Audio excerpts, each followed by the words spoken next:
If you want to know whether the Church of Jesus Christ of Latter-day Saints is of God, the best proof that it isn't is that lawsuit that I encountered. Never mind all the other research.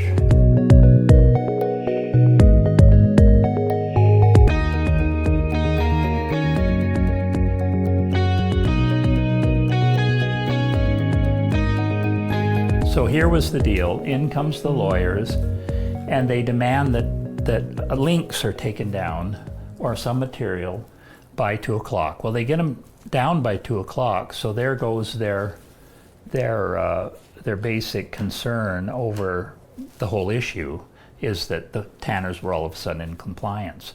But they had intended to pursue anyway. It looked like they were going after the Tanners with their millions and intended on getting them. And what was it that they wanted taken down? It was the Church Handbook of Instruction, a few pages, and it was a dubious lawsuit.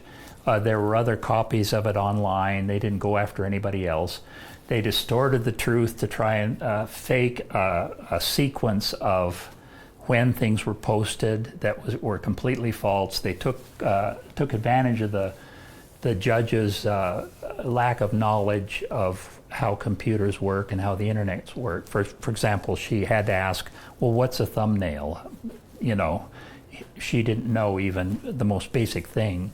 And so they just kept pursuing it and changing the definition of what the plagiarism was, and she was going on with that so that anyone who quotes another document online where there's been plagiarism is equally guilty. And this decision they came up with was horrifying, and the whole nation's watching because they're thinking, if this succeeds, you know, the internet is gone. Freedom of speech. What happens if I quote a footnote in a book? They were asking this, legal experts at universities. I quote a footnote in the book. Turns out that guy committed plagiarism, and I had no idea, but I'm equally guilty.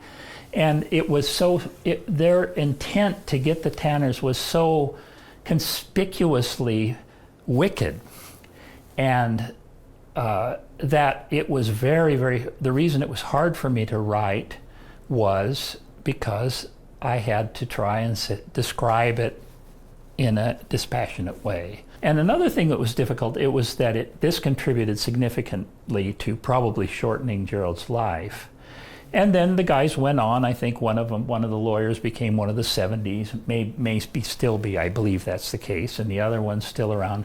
And so it was, you know, I had to bite my tongue because I wanted to avoid anything that was snide, and I just wanted to describe it because the story itself is sinister enough that an organization that presents itself as God's true church on earth, that's willing to support such tactics by its lawyers, to me that was one of the, if you want to know whether the Church of Jesus Christ of Latter-day Saints is of God, the best proof that it isn't is that lawsuit that I encountered.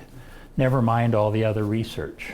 It was just a dirty, low-down, well, see, now I'm using the adjectives. That you had to cut out. That I had to cut out, and I did, because it was so evil, really.